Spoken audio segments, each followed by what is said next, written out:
often a deeper red color, but they can vary in color from white to pink to red. Yeah, Dan. Hi, Megan. This is really interesting to us.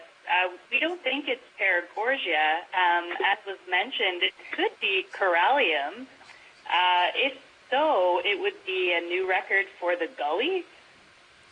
We do see it elsewhere in the Northwest Atlantic, for instance, in an area called Orphan Knoll, which is off of Newfoundland. I'm wondering if it's possible to collect a piece of this. Yeah, it's definitely possible to make a collection of this.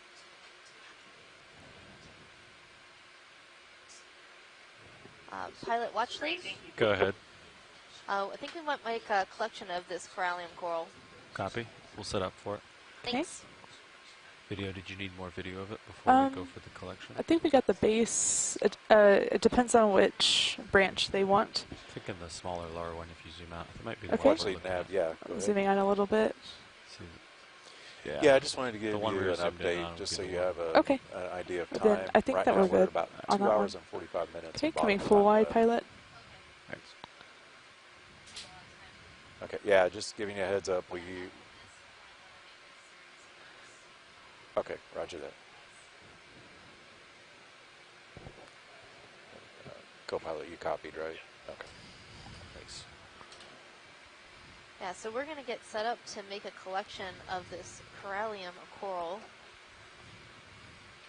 because it is a new record for the gully, and it's a pretty northern distribution for corallium in the Atlantic, if I'm understanding Mark, that correctly. do you want to put the Sirius camera on your bottom monitor so you can watch it? We see Corallium bathybrugrum further north, up on the Orphan Knoll, and in the Flemish Cap area as well, which are both located off in Newfoundland, about 600 kilometers east of St. John's in Newfoundland.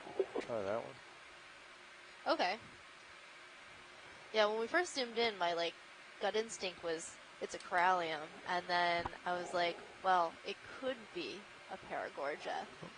Is it not the bottom left? And the real test will be when we pick it up. The corallium tends to be pretty fragile, and Paragorgia has a little more robustness to it. But as we landed, I didn't see the coral move at all, and normally Paragorgia will move a little bit in the current, and corallium will not. I got it. But if a fish were to swim by and bump into this coral, you got hydraulics up? if it's corallium.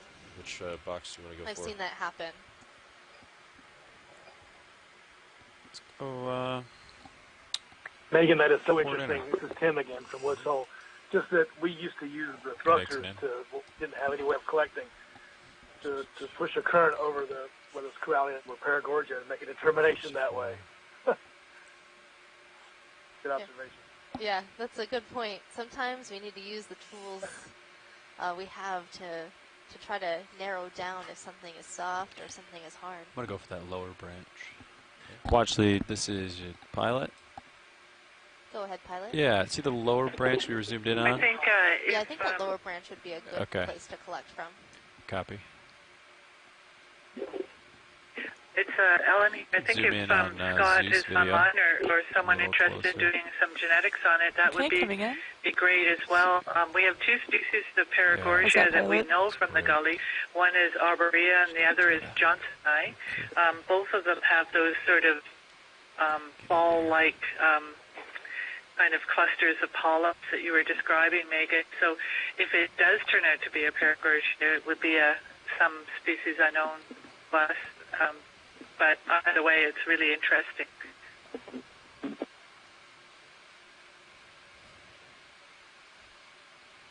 Okay. Well, that didn't move very much. Do we need to zoom on it, pilot? Yeah, hardly at all. But anyway, Ellen, it's great to hear you, Tim. Frame it up. Yeah, we've actually collected quite a few Paragorgia now in the canyons off of where you're at. Massachusetts. Video.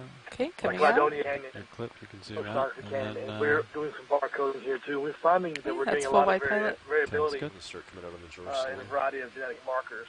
These guys, so deciding what a species is getting a little tougher. But yeah, we're doing some of that work too here. along with Santiago Herrera and Scott and a lot of other people. But anyway, it's great to see this such a nice collection. I'm curious if anyone knows about the Oceroids living on this coral, or coral, just the Georgia corals you mentioned. There we go. Some of our mini-Zeus. Holding there. Are the Oceroid associates known in the Gully? Well, there are a few species it'd be hard to identify it until we collected it, so they could be verified. But Lindsay was saying Asteronyx salvini is one of the common ones that we see on the Paragorgia, and it could be that here. So again, Tim, it'd be great if you guys want to get a piece of it and barcode it and ID. I'm sure it'll be a new record for our MPA, which would be fantastic. Yeah, that sounds great. These don't look too much like Lebanon to me, but you don't know till you get them up. And yeah, I'd love to look at them. They look great. There's a lot of bill stars on this coral. And they all look really healthy.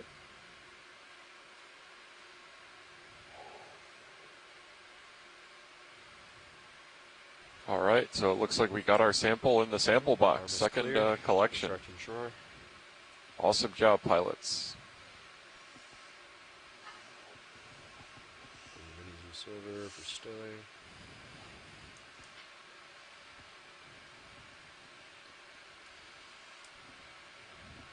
Thank you, guys. Oh, sorry, airplane control. All right. Moving outboard. I think they said they wanted to make some tracks. You got a waypoint? So now that we've gotten two biological samples in our bioboxes, we're going to start making a series of quicker moves to try to get more of this area surveyed. Taking we have about 2 hours left in our dive. To the waypoint. Taking my rotator back. Okay, I'm going to center up the mini-Zeus, and I'll be back with you. As we begin our ascent, maybe Megan or somebody else can satiate my curiosity. We're well beyond the limit of light penetrating through the water, and so many of these organisms down here are really brightly colored. What's the purpose of that coloration if there's never any light to show that naturally? Lateral to starboard to get back on the dive track, and then we will continue up.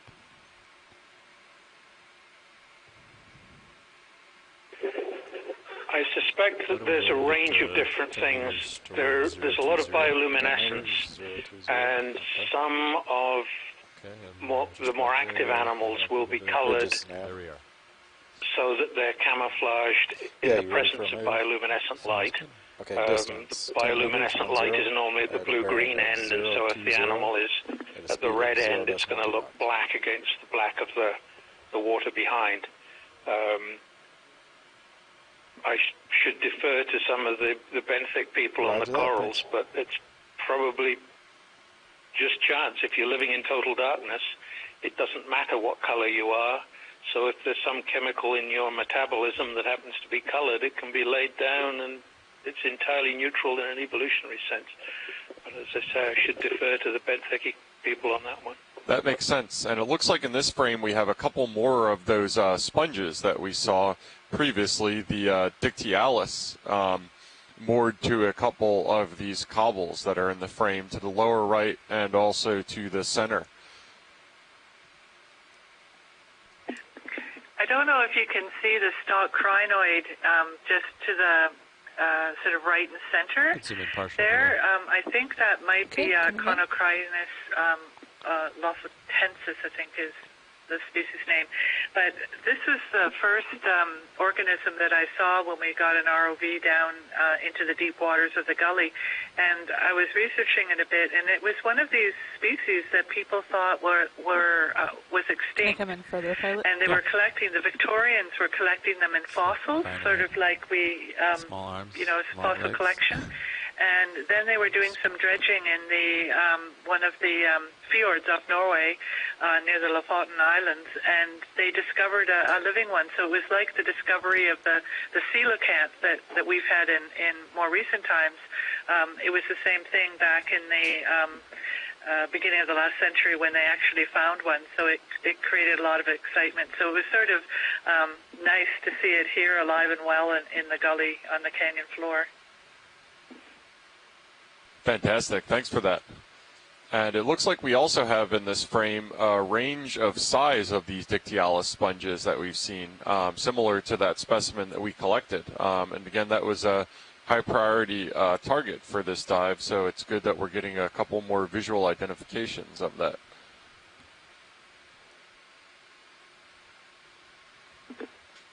Yeah, you can also see those xenophinophores here. There's a number of them in the screen, and when we zoomed out, you could see quite a few. When we were on the canyon floor, we did a survey of the Thalweg, or the deepest part of the canyon, as it ran out from about 1,000 down to 2,500 meters, and that xenophyophore was the most abundant benthic species. I think in 1 kilometer we recorded almost 30,000 of them. So that tells us that they're very important to the processing of organic matter in the canyon floor. Should we zoom in here, Pilot? Sure. A little bit? Yeah, absolutely. So we're seeing a very regular human-style shape in the background that looks like a brick. Very angular and square. Yeah, the brick is in the upper right, Pilot, right there. Copy.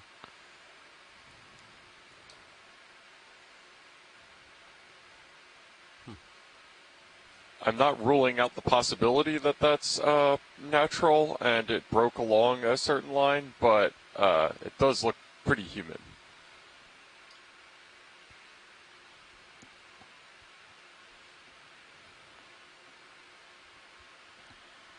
Seems like that move is done.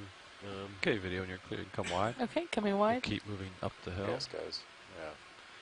Looks like it's... Okay, that's full wide. All right, keep going up. So they've got a little more to go before it steepens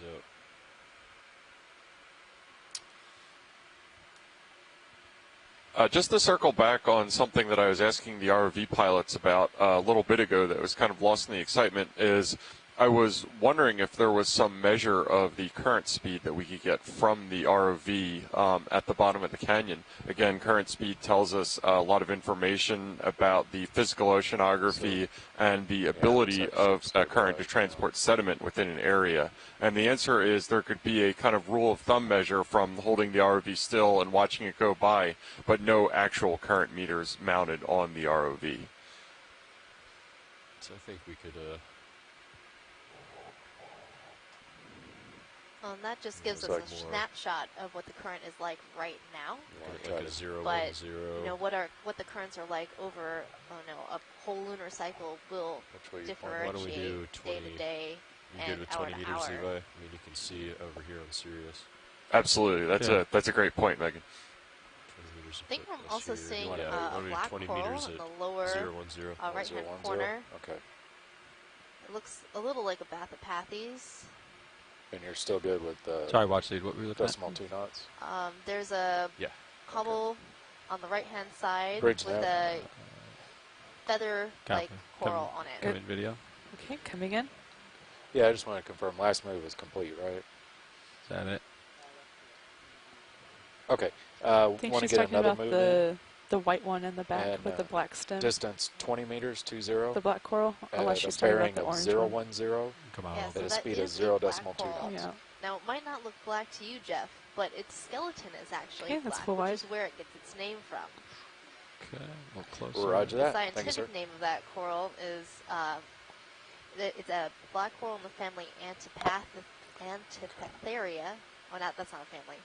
It's okay, come back in. But it's a Bathypathes. So in the genus That ship's on the move, Bathypathes. guys. Okay. Holding here. In the order Antipatheria. Okay, coming further if you would like. Coming in.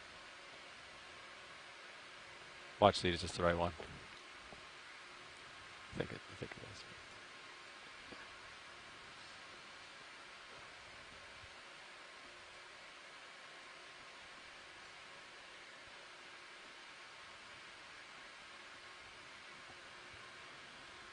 Can I come in more, pilot? Yeah, absolutely. Just to confirm. Yeah. Okay, that's full zoom.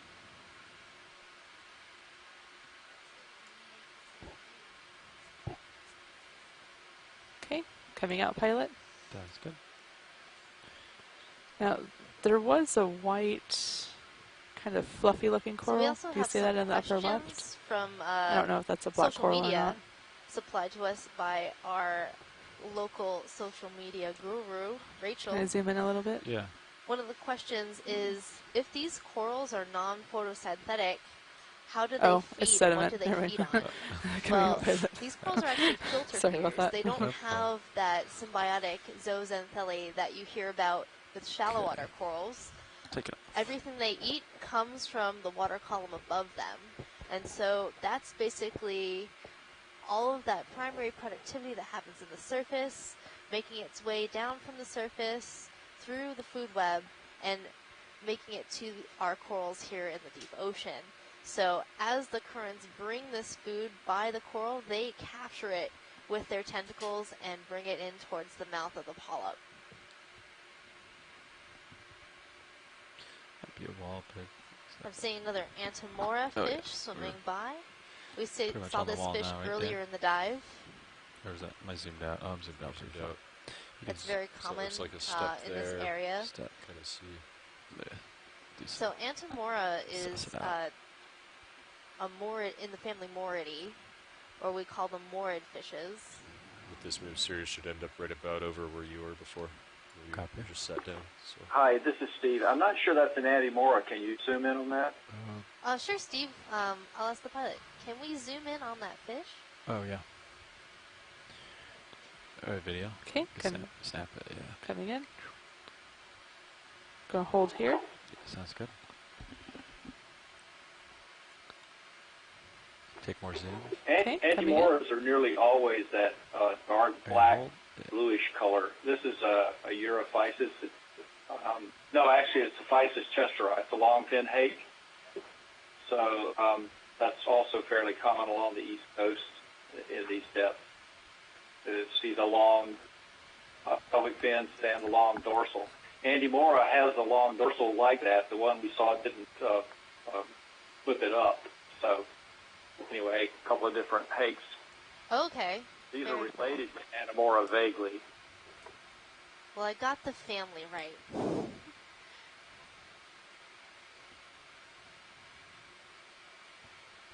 One of the other questions that we got from social media was asking about the current speed at these depths. And as Megan said, we don't have a lot of definitive answers on that. To get an idea of the average current over the scale of hours or days or weeks, you need to put a observation post out there for a certain amount of time and recover it. It's quite an effort at these depths. But from some instantaneous measurements, from some manuscripts from similar canyons to the south, we know that current speeds of 30 to 50 centimeters per second aren't uncommon within the axis of these canyons. And that's might be slower than some of the boundary currents like the Gulf Stream, which can go at speeds of 1 meter per second, but it's relatively robust and vigorous current for a deep sea environment where usually the current speeds are 10 centimeters per second or less. So that's like 30 meters. Further up the gully, there's an amplification of the tidal streams, and they get very fast. They're, I think, 2 knots, so what are we, 1 meter per second? It was strong enough that when our oceanographers here at the Institute put more current meter moorings down to measure the currents, the moorings were knocked flat by the speed of the water movement, quite unexpected.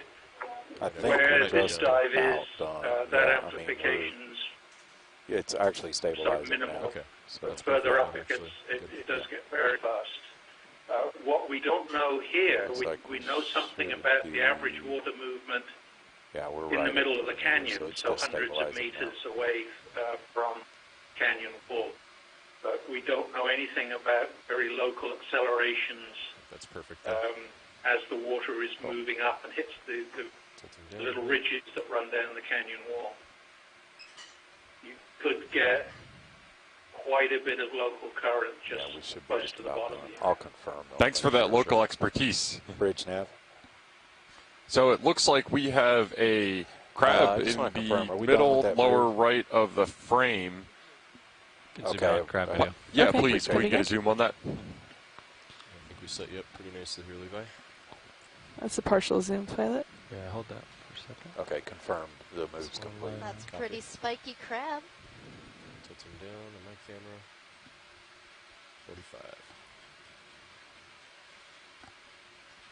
So this crab is in the group of crabs known as king crabs. So very much related to what you might order in a restaurant, but you wouldn't be ordering this one.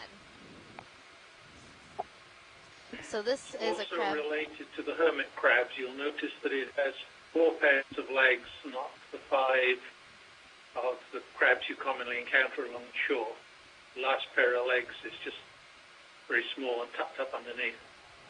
This is a porcupine stone crab, and we have 2 species here on this coast of Nova Scotia, and I think this is the less spiny of the 2, but I'm no expert, because one of them is very, very spiny. This one looks pretty spiny to me. Pretty spiny, but not super spiny, I think. Definitely stirring up over here. Yeah, got fighting a little bit of current. Yeah, and the species, this one would be Neolithodes grimaldi. Start bringing in your swing arms, if that's okay with you, since we're on the steep slope now. That's good. Can I zoom in a little bit more, pilot? Yeah. Let's see if I can get more of his face.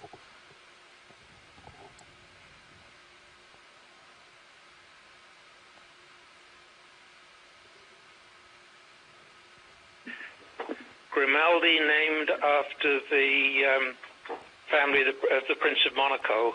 The then Prince of Monaco in the late 19th century was an amateur oceanographer and sponsored an awful lot of work, and his name gets given to quite a number of these deep water species. Very cool. Okay, video. When you're clear, you can come out. Okay. Coming out. It's great that we have publicly supported research programs now like this one, instead of relying exclusively on patrons of the arts and science to support these efforts. So it's like 15 meters ahead of us. It's full wide, pilot. Thanks. It's stabilized. Yeah. So I think we're looking pretty good. Coming up, Dan. And this porcupine stone crab, what does its diet consist of, generally speaking? Coming up here. Actually, let's hold. Why don't we do 5 meters at 190? I would doubt that anybody really knows. 5 meters, but one would guess whatever small animal it can find, or even dead organic matter you can rotate up on the bottom. Bridge nav. Crabs are generally scavengers, and I doubt that anybody's ever looked at get a move in. The stomachs of one of these 5 meters at a bearing of 190 at a speed of 0.2 So it looks knots. like we're gliding over a pretty significant debris field that's mixed between canyon wall talus and bivalve shells. Roger that. And it looks like this substrate is supporting a small community. Coming up, Dan. It kind of looks like stairs. Okay, guys, we're going to back out a little bit. What would make such straight lines like this? Yeah, this is really interesting to see this morphology on the canyon walls at this small scale. Usually these features we can only pick out by looking at kind of the broader picture of bathymetry. These features typically are called something like rills or even gullies at a larger scale in morphology. And these cracks could be something like faulting that happened a long time ago when these blocks weren't rotated, to just hazard a guess, or they could be something a lot more recently in terms of debris flows down those axes that kind of get channeled once one gets started. You see similar analogs in land environment as well. on land, they're typically caused by groundwater runoff. Down here, it would be sediment moving down the face of the canyon walls. Just a smidge. It might come out just a little bit. Okay. We'll get 5 meters back. I think. Well, I was going to say, if you look in the Ciro's camera, it looks to me like it's sticking out a little bit. Yeah. Yeah. Yep. Big steep wall. Yeah, video come in. Okay, coming in.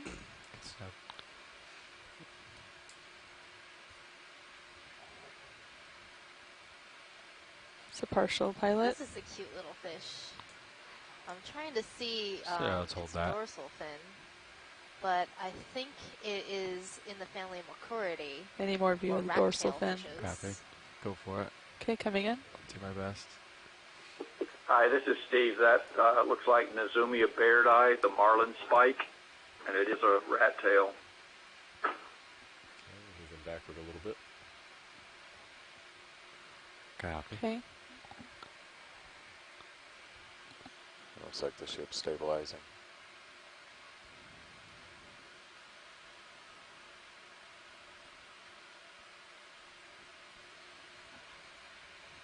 One other thing that I should mention is a way that the Okeanos and Deep Discoverer get these amazing, really still shots is the 2 ROV bodies. The one above Deep Discoverer Sirius is taking up all the movement and heave of the ship, and there's a coil floating free in the water column that allows Deep Discoverer to experience no motion from the ship moving and get those incredible still shots. That was really cool bit of engineering for me when I got the ROV tour the other day.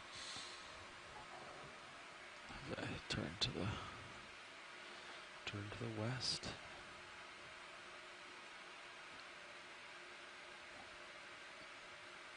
And it looks like to the lower middle of the site is another of the sponges that we've been seeing a fair amount on this dive. The Dictyalis. And I'm also seeing that Geodia type sponge at the bottom of the screen. Maybe we should take a nice look at that. Pilot, do you mind zooming in on that demo sponge bottom screen? Copy. Approaching. Some more things down here.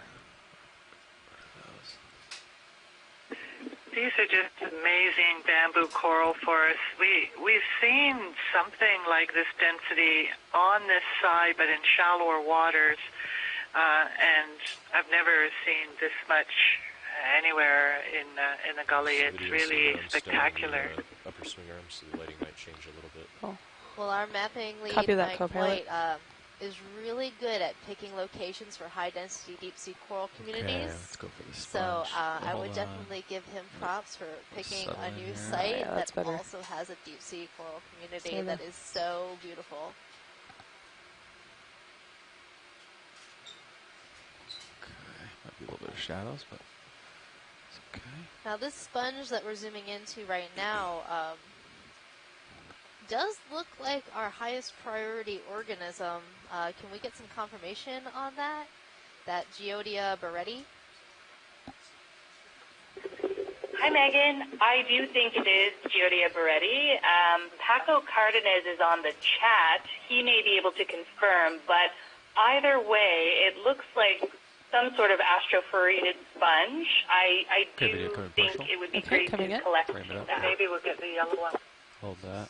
Okay, holding. These do look like they're together, so we might be able to get a chunk of the sponge, but it does. The geodids are pretty dense. I don't know if we'll grab the whole organism. Is there a part of the sponge that is better to collect than others?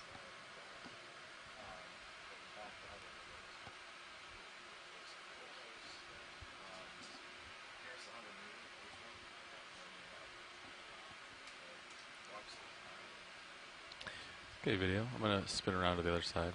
Okay. Do you want me to come full wide? Yeah. We'll go ahead, watch lead. Okay, that's full wide pilot. Understood. Setting up now. All right, let's see what I can do here.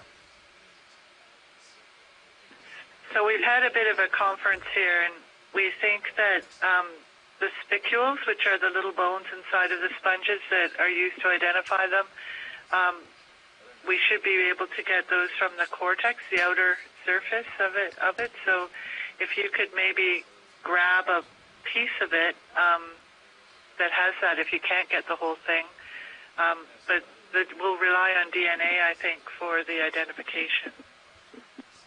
Okay, that sounds good. Whole thing. Smash it big. Whole thing is preferred, but so we're gonna set up. We're setting up right now to make as long as you get some of the outside of it. I'll let the pilot know. Yeah, video. You come in. Come in, video. We'll get a close up. Okay, coming in. Lasers. There they are. Oh, do they want lasers first? Oh. It looks like it's about 30 centimeters wide. I'll try to splash the lasers right on there. Here, let me zoom out just a little bit. We can get lasers better. Yeah, it's right on the white, the bright section of the sponge, so it's kind of difficult to see the lasers. But yeah, I'd say 20 or 30 right there. I'm just going to tilt up. Just to confirm with Shore, is there a part of the sponge that would be better to collect, or just any of the exterior?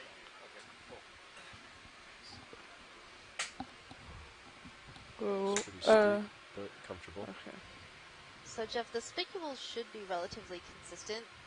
We do want to get a decent enough piece, but the spicules are those microscopic parts of the sponge skeleton that make up the whole sponge. So these all come together, and every different species of sponge has a different array of spicules. Waves. I don't know if it even stays in there. You go for the outer port. So Megan, when I'm holding a natural sponge in my hand at a hardware store or something like that, what part of the organism is that actually that I'm holding? Well, it's definitely not this kind of sponge. This sponge is going to be very dense. Do you want me to zoom out, pilot? Yeah, did you get the views we needed? Wouldn't pick up or should we zoom in before I like the one we collected earlier, the do you want a super close one? I haven't heard a confirmation about which part to get. Let's give it a max zoom right here on the edge. Okay. And then, yeah, it's very soft. Like the edges are very soft. Okay, is actually a loofah, which isn't a sponge at all, but a plant. So we're set. That's a great fact, Megan. And everybody asked me to identify it. Now I actually have seen the actual loofah plant. They're really weird so it's really important that you keep an eye on the sonar. So right now we're zooming in on the surface of this sponge. Creeps in close or beyond the 12.5 that looks really meter cool. line. It actually kind of has a texture. So you want to keep it beyond that circle. A little bit reminiscent of shallow water corals. Keep like an eye on the serious view. Make sure we're not drifting toward the slope. And that's where the water Watch is the going ship. to go Make through sure the the ship sponge. isn't starting to drift toward, the slope for any reason.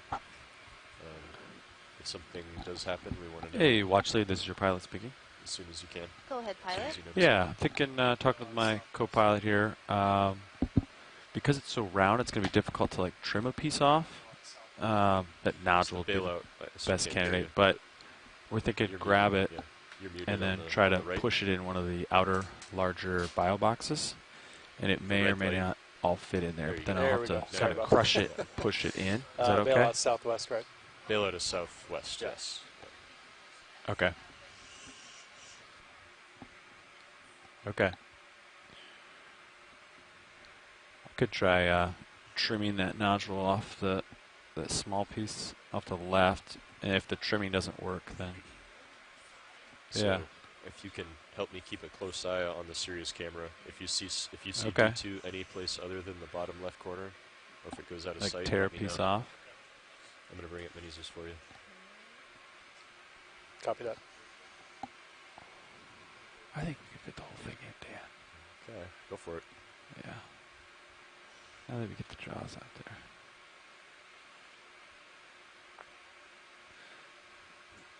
Give it a... Okay, you can zoom in partial on my Zeus. Okay, coming in partial. Lightly touch. Let me know when, pilot. That's good right there. Right there. Okay, so it's kind of a squishy. Could just tear a piece off. Would that be preferable, Watchley? Okay. Great.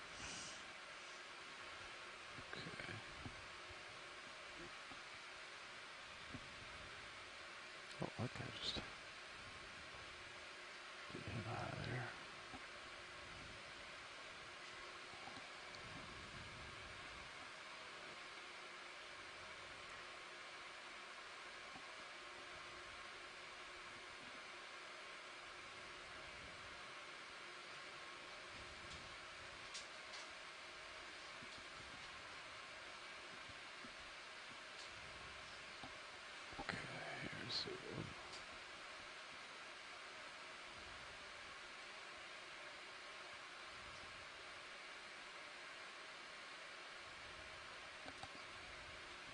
Watch the is that enough? For DNA? I'm not sure I'll be able to get the... So, shoreside, we have grabbed a portion of the sponge. Do you think that's enough for come out a little bit, video? DNA and coming out? Just a little bit. Yeah, hold that. Or should we try to grab a larger piece? You want to go on the port side, right? Yeah. Okay. Port outer. That's enough. Thank you very much. Maybe after you take the sample and put it away, you could zoom in on the cut surface, and we can have a look at the cortex of the sponge. Okay, yeah, that we can definitely do that. Okay, video, you can come wide now. Okay. Pilot, did you copy that? Yeah. That's full wide, pilot. Copy. All right, Dan. Wing is inboard. I can try to extend the drawer. Yeah. Okay. The mini Zeus down.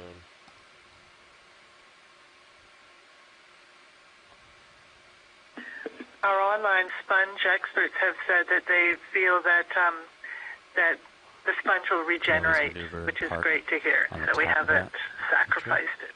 Set back to down. Science. There's a little bit of current, so I'm hesitant to do the floating. That's good. It's really nice to know that when we do take a sample, that the organism can continue to live and heal from the piece we take. Because we don't really want to disrupt this ecosystem while we're here. We're here to document it and appreciate it. And that's what's really great about ROV operations. Okay. We get to see everything. Should we zoom in on the sponge first before we leave? While only leaving the footprints of you can snap in. lakes of water. Okay, coming in. That doesn't disturb this ecosystem. And that's a really good point to make, Megan, to consider that as recently as maybe 20 or 30 tops years ago, the only way that we would know about these ecosystems is what we could recover through dredging of the seafloor, which is a necessarily destructive process for returning samples to the ship. And we don't get the context of the video, and we also don't get the delicate recovery of samples that you get using this method. So this is just really, really amazing technology. And as somebody just coming into this program, I'm really, really awestruck by it. It's very cool. Yeah, video. Take whatever's in your Thanks for zooming in. And our Joanna Xavier from Portugal has confirmed that this is Giodia Barretti from this zoom in, looking at its inner structure. So that's a new record for the gully. Can we tilt down to the more web looking? Yeah. Excellent. I'll try the lower lights. Not. Yeah, I can try it. It's gonna get ready for lower lights video. Okay. It's gonna get bright. Inside the sponge is really interesting. It's very, very delicate. That's where the water be passing through the sponge. Ooh, sorry. Allowing all the animals. I thought I was ready. I wasn't ready for that much. Through. Yeah, those lower, the high beams are calling. So this is called a sieve plate. The lower swing arms. Oh, sorry. Really yeah, and that's full zoom for us. So. Okay. But I think this is good for them to look at More than I ever knew about sponge anatomy in one day. Turn the lights off. Okay. I'm gonna take off a little bit. We're waiting for that sentence. What was the word? Oscula? Okay. Ah, thank you for the reminder. All right, I'm gonna park and then we'll stow. Okay, that's full wide pilot. Copy. We can do a floating stow, Dan. Put in autos. And yeah.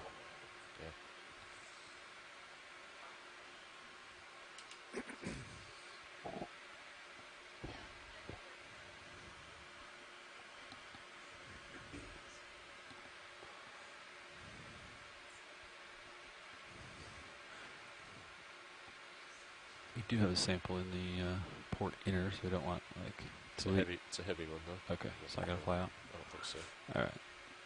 I'm just gonna go up current a little bit, so that way when we drift we'll drift to the port, I think. It's really interesting from the geology side. When we were on Western flank, it was much more bedrock, and we didn't have. It just looked really different, and we had different species compositions. So it's really been fantastic to get a first look at these eastern. And that's a great point to make, and it's something that we've seen in canyons further down the coast is kind of a morphological asymmetry between the northern and southern walls of the canyons. And the reason for that isn't exactly known. We hypothesize it could be due to the dominant alongshore current direction, resulting in one side getting a lot more through flow of sediment down the walls of the canyon into the canyon axis.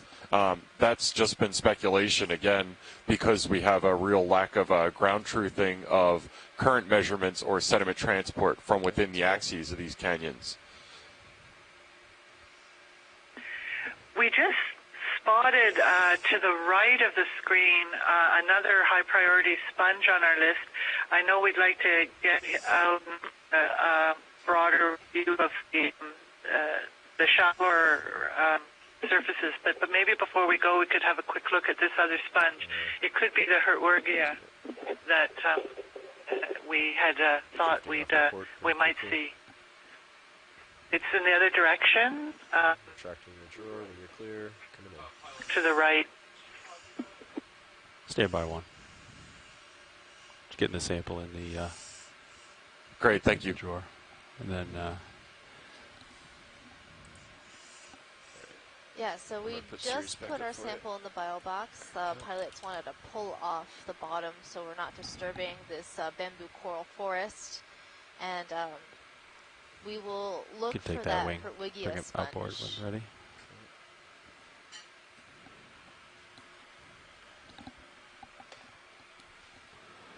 Okay, watch lead. I'm back with you. What was the sample, the subject you wanted me to zoom in on? So there should be a sponge in this area that looks very fragile and crinkly, very translucent. We think it, I see it now right in between these bamboo corals at the top of the screen. Yeah. There's that leafy looking sponge. Copy. Yeah, that one. There was another one further to the right that wasn't in amongst the coral to the same extent. Maybe that would be a better one to try to spot. This is an amazing wall, though. Look at the file clams and the... Oh, there's another one. The larger one? Okay. I'll approach that one. Pilot lower right-hand corner. Copy. Pushing down. Do we know what those bivalves are? We're looking at it. We're going to do a pilot change up here. We'll be back with you and get you a view of the sponge in just a minute. Yeah, we spotted it, and we're going to be zooming in shortly.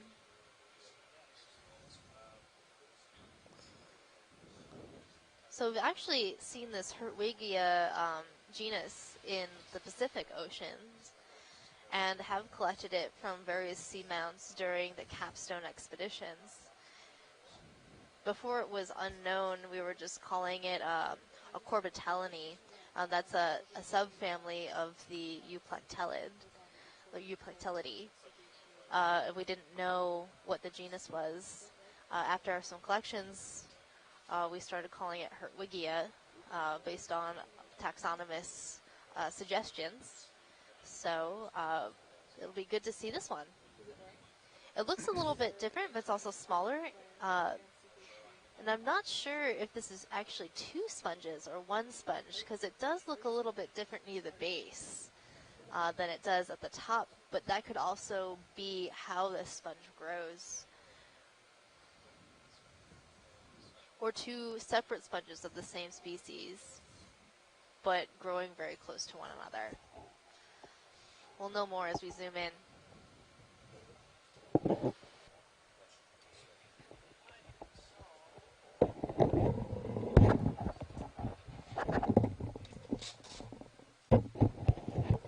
So bear with us shoreside. We are doing a pilot change. So we're just going to be floating past and checking out what's right here, and then we'll go back to our sponge.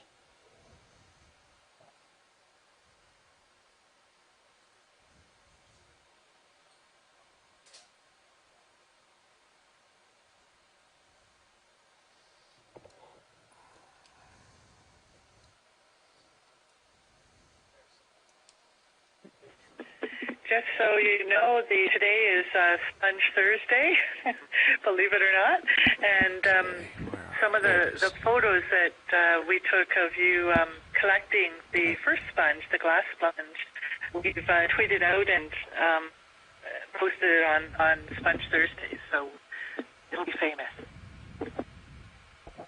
I will observe all Sponge Thursdays from here forth. I wonder if I can get leggings with sponges on them. I have octopus leggings for tomorrow for Octopus Friday, so you can look forward to that octopus outfit.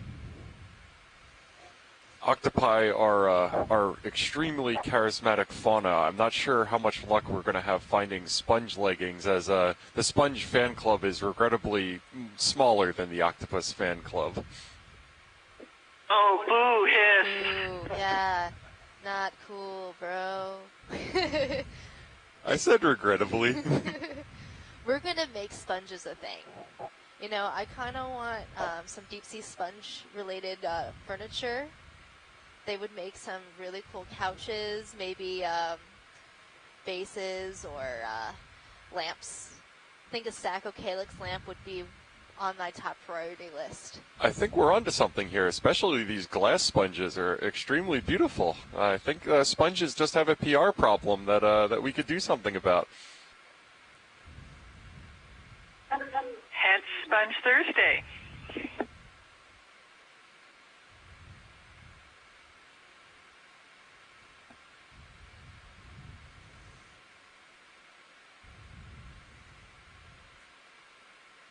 This is a subject of interest for sampling? Yeah. In the handoff here, I'm going to try to just tow into the into here. And there's just getting the feel of things here. Video, are we full wide? Yes, we are, pilot. Thank you. Thank you.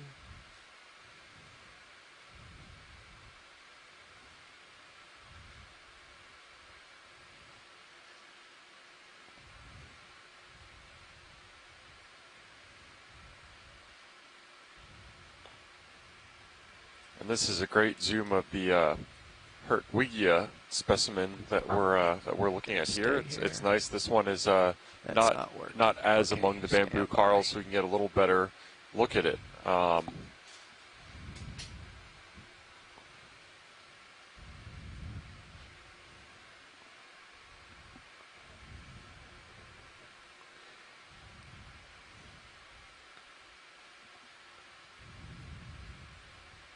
Did he add you in all autos when he took over? I don't know. I'm watching the screen.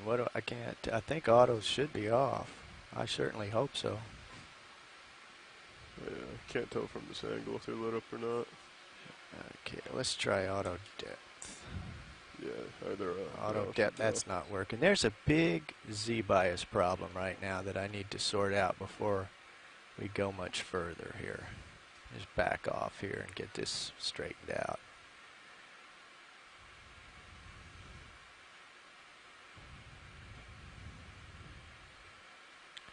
See, I'm at minus 35 on Z bias here. What's up with that?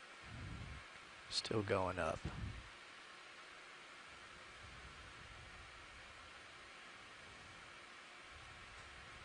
Pilot, could we zoom in that really clustered part of the coral?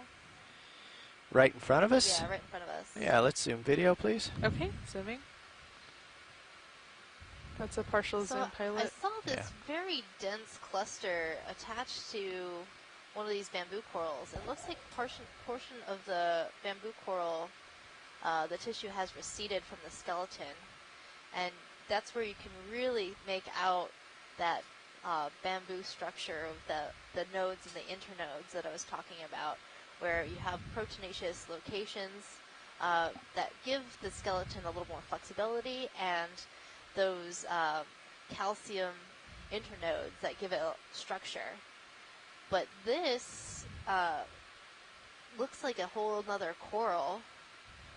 I want to get a good look at it because it's baffling me right now. What come out pilot? is going on? Just hold. Okay. Right there. Just there's a lot of current. I'm just getting. Yeah, and I think Megan, maybe here. on the one just behind it, it looks like at the base of the branch, the polyps are gone, and you can maybe see the skeleton. That gives it the name, the bamboo. You can see the black protein in the white calcium areas. But it does look like it just sort of went crazy, doesn't it? It does. It's like branching upon branching. So I'm not sure if it's the same coral or a whole nother coral, but it's attached to the normal looking keratoisis.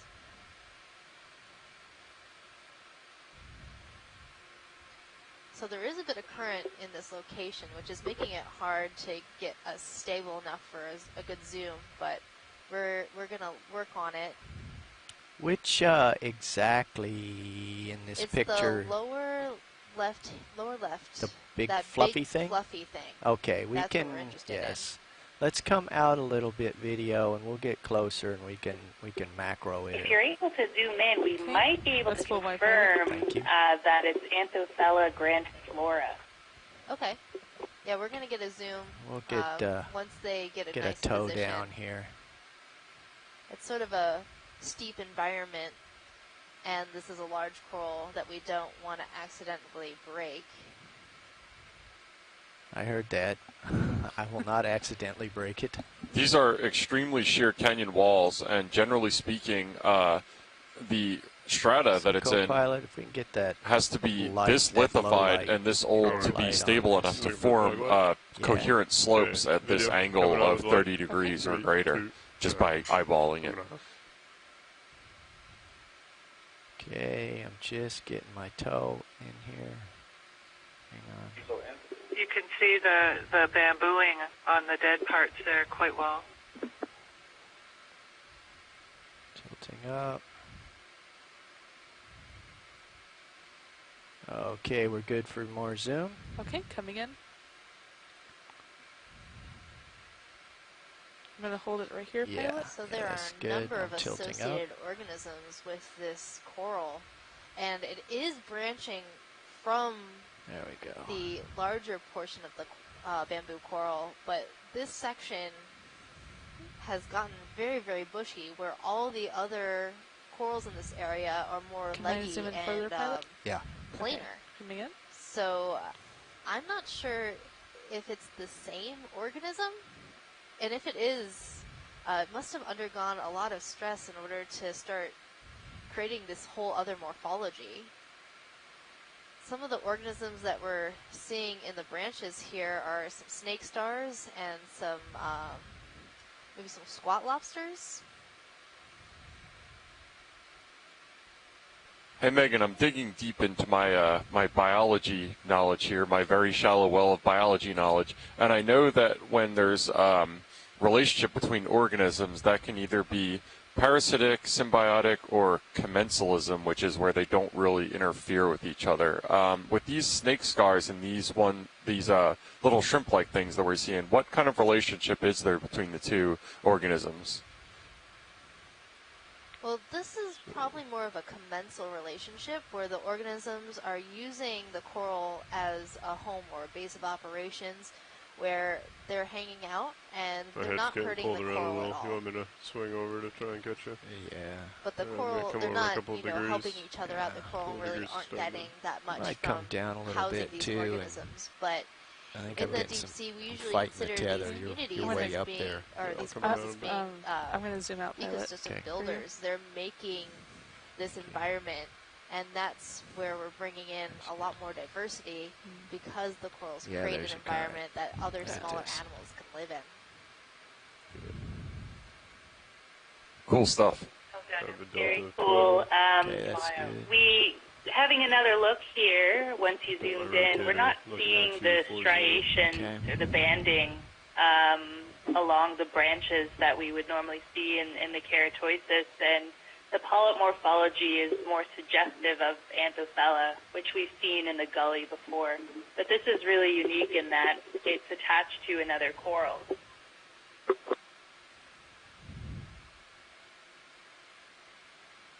Co-pilot, you've half that distance on the sonar there to the 12.5 on top of each other, so it's a very strange relationship. Can I zoom in close to where that V is? Yes. Like in the middle? The tissue had receded. I think that's where the two but corals we couldn't possibly meet, know like when where that it started snake growing stars off the wrapped branch around. of the other coral. Yeah. But maybe we can get a good zoom of the base of the coral where it's attaching. It's obscured right now, but maybe the breeze will blow it. We can kind of peer through there and see. Might be able to come left just a smidge here.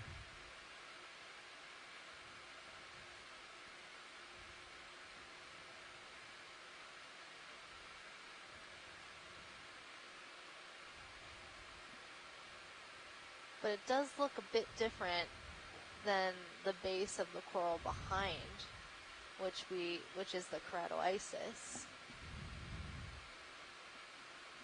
And the branches are very gnarled and bent. So the source of this real unique morphology of the creature is stress to it. Is that what you're saying? No, it might just be that this is a different species than the other coral, That's full, and it full has wide. a different skeletal morphology in general.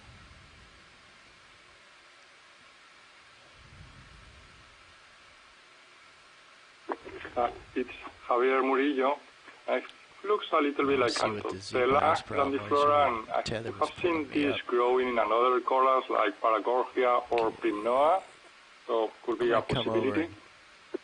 Get in your view. Well, that's interesting. So you've seen I've come over to the starboard quite a bit away from the corals. feature. You want me to line up with the feature? So does it often grow in other corals, or is it just maybe get over taking advantage of looks like you've some closed on it a little that's bit. Available.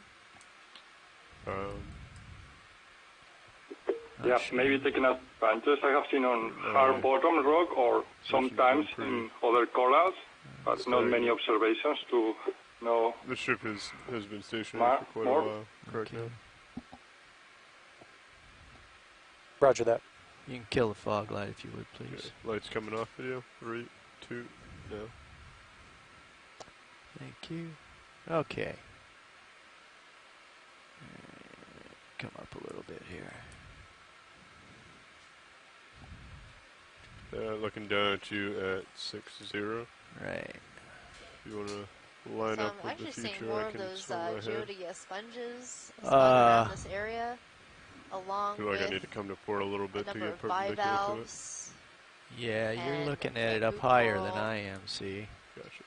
Aligned with the feature for me is, I guess, about like that. Yep. Mushroom coral. Well, I'll come over a little bit. I'm coming up as you come up. There's another Co-pilot, patch you're of just outside the Herwikia 12.5 right-hand corner. on the sonar. That's a glass sponge. Saw a purple Copy fly that. by. That could have been a sea cucumber. It was moving quite fast, though. We've really been canvassing our murderer's row of sponges that we hope to see on this dive, which is fantastic. And it wasn't that hard to find them, which is also pretty good, and a really good indicator that even though we hadn't spotted these organisms in the gully before, that they are here, and we've seen more than one, so they are prevalent in this area, so they make up a big portion of this community. Oh, here's another organism we haven't seen yet. What are we looking right at the bottom, middle of the screen. The purple looks like thing? a sea pen. Yeah, the long here we purple go. fringed with the white down the middle.